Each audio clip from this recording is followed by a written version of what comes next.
Beyond the Gates this week, March 23rd to 27th, Anita's health takes a turn for the worse, and Cod is terrified. Bill tells Haley that he's changed his mind about their future. Is it for better or for worse? Anita's fight will become even more intense next week on Beyond the Gates, and one life-altering decision could change everything for the Dupree family. What's coming up next week on Beyond the Gates? Anita's condition continues to deteriorate because of the severe side effects of the Red Devil chemotherapy treatment. The Dupree family has reunited, but Cod is especially emotional as she watches her grandmother suffer. Anita makes an important decision about her future, one that could leave her family completely stunned. What will happen next on Beyond the Gates? Thank you all for taking the time to watch my video, and thank you for your trust. Everything I create is only speculation and personal opinion. If you find this video interesting and helpful, please support me with a like and leave a comment. Fairmont Crest is heading into a week where each passing day feels like another knife carving deeper into wounds that have been festering inside the Dupree family for far too long. These are no longer small fractures that can be hidden behind a polished image. No longer petty accusations that can be swallowed down to preserve the illusion of power and perfection.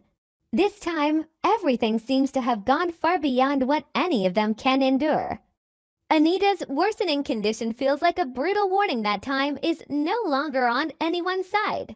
And the most frightening part is not only the possibility of losing the woman who has long been the emotional pillar of the entire family, but the way her illness now threatens to drag every secret, every conflict, every ambition, and every buried scheme out of the shadows and into the light. When a family is forced to face the real fear of loss, what rises to the surface is not only love, but selfishness, resentment, shame, and desires that have been suppressed for far too long. At the very beginning of the week, the heartfelt conversation between Bill and Donnie feels like one of those rare moments when both of them are forced to remove the armor they have worn for so long. But that honesty is not gentle. It is heavy, sharp, and charged with emotional reckoning. Bill does not open up simply because he wants peace, but because Anita's condition forces him to confront every mistake that pushed him away from the people who once were his family. In the most chaotic moment, when Anita's line between life and death begins to feel terrifyingly thin, Bill realizes that some doors, if not open now, may never open again. Yet to Donnie, his vulnerability feels less like comfort and more like a bitter test. She cannot easily trust his regret, because the deeper someone once loved, the harder it becomes to forgive the wounds that changed them into a harsher version of themselves. Donnie is torn between memories of the man who once shared her life and the fury that rises whenever she remembers how deeply he hurt her, and how deeply he wounded the very things she once held sacred about their family. Their conversation is not simply about reflection or emotional release. It is a silent battle between the need to be understood and the fear of being betrayed all over again. At the same time, Anita continues to decline in a way that makes the air around her feel heavier and heavier with dread. The most terrifying part is not what the doctors say aloud, but the look in Anita's eyes, the almost unnatural calm she carries, as though she has already accepted something that the rest of the family still does not have the courage to face. A woman who once seemed capable of controlling everything now chooses to keep the most serious truth of all locked inside herself, and that silence only makes her loved ones panic more. They are not just afraid of losing her. They are afraid that she may have been suffering alone for much longer than any of them realized. Afraid that everything they are desperately trying to hold on to is only the surface of a tragedy far deeper than they imagined. In a family used to solving every problem through power, Anita's illness becomes the cruelest truth of all. There are some things that money, status, and sheer willpower cannot force into submission. The urgent call from the hospital to Smitty lands like an alarm exploding directly through the already frayed nerves of the entire family. The fact that the hospital reaches out to him at such a sensitive time makes everything feel even more unusual. It does not just raise the possibility that Anita may be doing even worse than expected, but also sparks the fear that something else may be unfolding behind the cold, white doors of the hospital. For Smitty, this is not just a phone call delivering information. It is the moment every worst-case possibility floods into him all at once. He is pulled into a quiet panic where logic struggles to keep him steady while his heart pounds with a terrible sense of foreboding. In a place where everyone tries to appear strong, Smitty's reaction reveals just how deeply the pain has spread, until no one has the strength to stand outside of it anymore. Meanwhile, Joey appears at exactly the moment Vanessa needs someone to lean on. But in Fairmont Crest, comfort is never entirely pure. Joey may genuinely care for Vanessa in her moment of collapse, but he is also the kind of man who always sees opportunity when others are at their weakest. Vanessa is not only exhausted emotionally, she may also be carrying information dangerous enough to make her a crucial piece in a much larger web of schemes. Joey understands that. So whether his gentleness is sincere or not, it still carries the scent of involvement. The closer he gets to Vanessa, the easier it becomes for him to step into a hidden zone that others have not yet reached. And that is exactly what makes Joey's presence feel both like salvation and like something deeply chilling. As the next day unfolds, the darkness thickens when Grayson delivers a dangerous message. This is no longer just a warning passed from one person to another. It feels more like a spark thrown into the driest possible place. The danger lies not only in the content of the message, but in what it reveals about Grayson himself. It shows that he is no longer on the sidelines, whether by choice or by force. The fact that he becomes the messenger of a warning proves that he has been pulled into a network where one wrong sentence or one delayed step could cost him his own safety. Grayson is beginning to look like a man who has lost the right to remain neutral. And in stories like this, the people who lose their neutrality are often the first ones crushed between opposing sides. At the same time, Anita makes a decision about her future. It is a painful choice, but one filled with agency, showing that she still wants control over her fate even as her body betrays her more with each passing day. That decision carries both the dignity of a woman who does not want to become a burden and the hidden despair of someone who can already see the storm her family is about to endure. She may be trying to protect herself from a prolonged battle that no longer feels meaningful, but she may also be trying to protect the people she loves from an even more devastating collapse ahead. That leaves everyone around Anita in a state of helplessness, because sometimes love means being forced to respect a decision that shatters your own heart. The devastating news Vernon brings to Nicole and Donnie is therefore not merely a medical update. It feels like the final blow that destroys the fragile hope they have tried to preserve. Vernon is a man who has long been used to controlling the truth, to holding the worst pain inside himself in order to protect others. But that very instinct may now make everything worse. Nicole and Donnie stand before him carrying not only fear for Anita, but the suspicion that they still have not been told the whole truth. The moment the bad news is delivered becomes the moment each of them is forced to face her own weakness.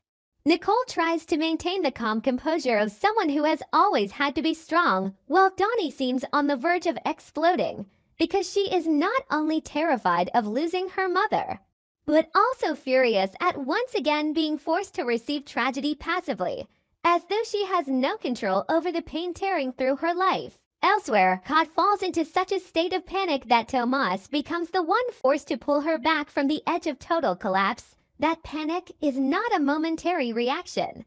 It is the result of too much pressure building for too long until it finally finds a breaking point. Cod may have just discovered a truth that shakes her trust in someone she once believed in.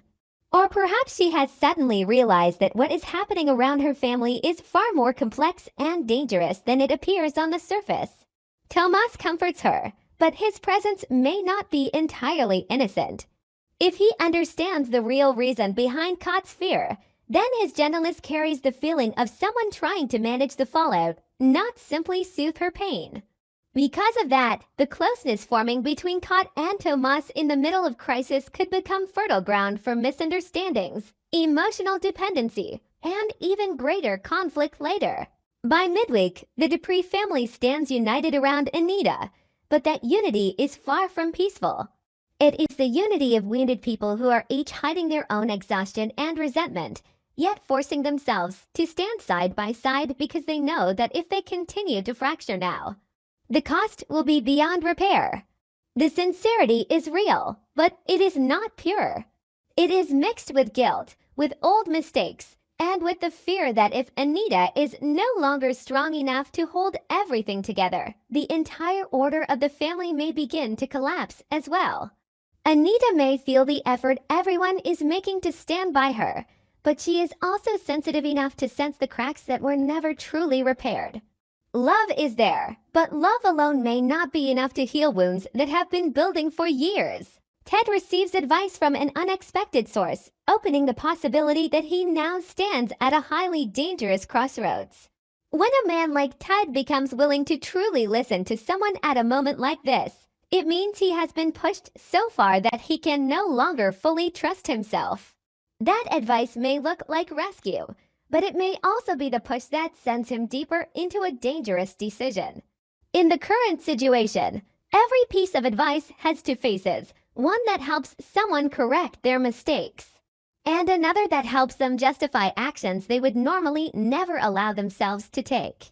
Bill later tells Haley that he has changed his mind about their future, and that becomes one of the most explosive developments of the week. Haley may hear a promise in those words, but she may just as easily hear hesitation, uncertainty, even retreat disguised in softer language. Bill is trapped between multiple pressures: Anita's condition, his conversation with Donnie, his old ties to the Dupree family, and the haunting need to make a choice that cannot possibly satisfy everyone. If he moves closer to Haley, he may have to sever part of his past. If he pulls away, he becomes the man who breaks a future someone else has placed all her faith in. Bill's shift, then, does not feel like gentle growth. It feels like a slow earthquake powerful enough to destroy every fragile alliance around him. Lynette gets what she wants, but in Fairmont Crest, victory has never meant peace. Sometimes getting what you want is nothing more than touching the trigger of a much bloodier war. Lynette's success may have been built on calculation, on choosing exactly the right moment to move when everyone else was at their weakest. But that is exactly why her triumph is so likely to provoke retaliation from anyone whose pride or interests have been wounded. Every success this week carries the shadow of revenge. By Thursday, Jacob begins pulling information out of Grayson, and the storyline takes on the unmistakable smell of danger. Jacob can no longer remain just an observer or an enforcer. He is being pushed into the position of digging for the truth while knowing full well that the more he learns, the harder it becomes to protect the people he loves. Pressuring Grayson to reveal what he knows is not merely an act of investigation. It is a struggle between morality and survival. If Jacob pursues the truth all the way, he may break apart a dangerous web of lies, but he may also drag his loved ones and allies straight into danger. If he hesitates, then he betrays his own responsibility. That is what makes Jacob one of the most cornered characters of the week, because sometimes the greatest tragedy is not knowing what to do, but knowing that both paths in front of you lead to loss. Isaiah defends Eva in front of his mother, and that is when a fierce generational conflict begins to erupt. The fact that he openly takes Eva's side shows that his feelings have gone far beyond ordinary concern. But the more fiercely he protects her, the more clearly it reveals how deeply he is already tied to her, enough to challenge even his own family. His mother may oppose Eva out of genuine concern, but she may also sense something Isaiah refuses to see. And Eva, whether innocent or not, remains in a position where suspicion can gather around her from every direction. When a man chooses to defend a woman even against his own mother, he is not simply choosing emotion. He is choosing a side. And in a place full of schemes like this, choosing a side is always the first step toward war. Ashley brings good news, but the cruel irony of this week is that even good news cannot remain entirely pure. In an atmosphere suffocating with illness, secrets, and confrontation, Any ray of light only makes the surrounding darkness more visible. That good news may temporarily soothe some people and give them something to hold on to, but it could just as easily stir jealousy, suspicion, or ignite an entirely new conflict once competing interests begin to collide. Leslie's confrontation with Vernon becomes one of the biggest explosions of power this week. This is not merely a clash between two people who disagree. It is a battle between someone who wants to drag a secret into the light and someone who has spent a lifetime burying it as deeply as possible. Leslie may claim justice, but the way she challenges Vernon shows that her motives are far from simple. She wants answers, recognition, power, or perhaps she wants to use the truth itself as a weapon. Vernon, on the other hand, understands that some secrets, once exposed, will not just destroy one person, but shake the very foundation of the family itself. Their confrontation is therefore not about who is right and who is wrong.